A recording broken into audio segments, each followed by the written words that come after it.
Go ahead, Jeff, and then we'll go Pockris. Jeff Hood of RacingToday.com. Brian, are you still kind of seething over what happened with Kyle after the nationwide race last Saturday? And also, do you see a rivalry developing between you and Kyle? No, I'm not. I'm not still mad about it. Like I said after the race, definitely I put it in the memory bank for next go around. That was. I don't know if you want to call it strike one or strike two, but either way, he's out of strikes. So, it's definitely in the memory banks. It's not something I'm mad about. I wasn't mad about it at the time, to be honest with you. Like I said last week, in a lot of ways, I feel sorry for him. I hate that, he lives in such an angry place. To be so mad about something so small, it must be miserable to live like that. That's just not the way I live my life. I'm very blessed, though, that, I'm very blessed to have great parents that raised me to be a completely different person. So I'm in a great position there, and I'm very lucky in that way that, I was raised differently, and I'm fine with it. Whatever happens moving forward the ball's in his court. I'm willing to race him hard and clean, and move on down the road. And if he's not willing to do that, then I'm willing to take whatever path he chooses. I'm going to race him the way he races me. He knows that. He's been aware of that for a very long time, and that's not going to change. Pockris. Bob Pockris, NASCAR Scene. Jay, can you give us kind of now that you have this settled, can you kind of give us an update on the other parts of your team? Where are you manufacturer-wise, and are you considering a third team at all? And can you kind of comment on Scott Speed and where you think what needs to be done there? Well, manufacturer-wise, we're working really hard right now to get that done. That is obviously the next step in our progression to lock that down for a few years. Again, Toyota's been a great partner, working through a lot of different scenarios with them. I would anticipate, everything being shored up at some point here in the near future with them. There was like 7 questions in there. That was the first one. Third team. Okay. Third team. Okay. Third team. Again, there's really no, goal to have a third team at this point. In my opinion, we have to get our 2 teams both competing at a high level every week before you would, think of expanding. We've got one team that's competing at a high level every week. Scott, obviously, his part of his development now, we're getting into phase 2 of that, where we're going to racetracks for the second time, and obviously we need to see a improvement from the first races. In Michigan, that was the first one, and although the finish wasn't quite, where it was relatively the same, the performance was better throughout the course of the race. So it's obviously, again, we're second race, needs to be an improvement from the first race. So that's kind of where we're at with him. Next question. Who has it? Right here. Gentleman right here. Paul Woody from the Richmond Times-Dispatch. Brian, you were talking about lifestyle. Could you elaborate on that? Is it what they're asked to do between races, or things you get to do? Yeah, when I talk about lifestyle, the Red Bull lifestyle, it's I would say mainly you're just allowed to be yourself, whoever that may be, and you're allowed to do the things that you want to do, and especially if they're extreme.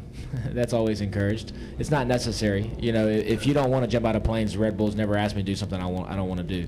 But they allow me to do the things that I want to do, and that is the Red Bull lifestyle, and I like that. There's no restrictions. I get to enjoy the things that I've always wanted to do in life, and I get the opportunity to do it with some of the best in the business. Don't get me wrong. They always want me to stay safe, and when I went skydiving or flying in a stunt plane or kayaking, I did it with the best in the business, the Red Bull athletes around the world, the skydiving team,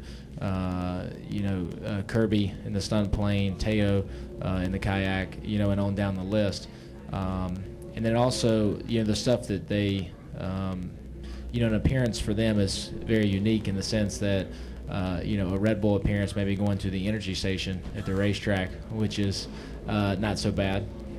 It's basically a nightclub, and it's kind of fun. And it's the same thing away from the racetrack, an appearance. I went to the Travis Pastrana toast or roast, however you want to call it. I think they called it a toast, I believe, but it pretty much turned into a straight up roast. And that was a lot of fun. That was out of the X Games, and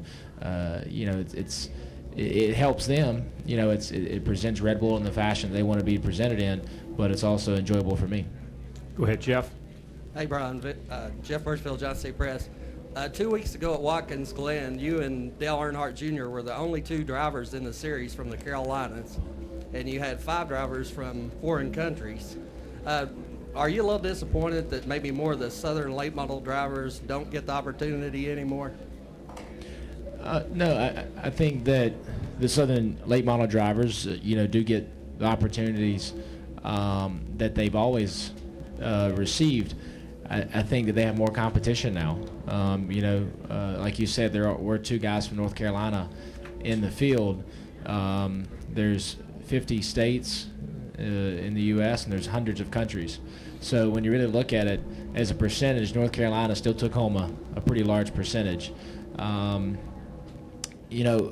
think it's great for the sport. I really, truly do. And the sport's finally starting to diversify in its driver field, and that's going to come with time. But do I want to see the sport be,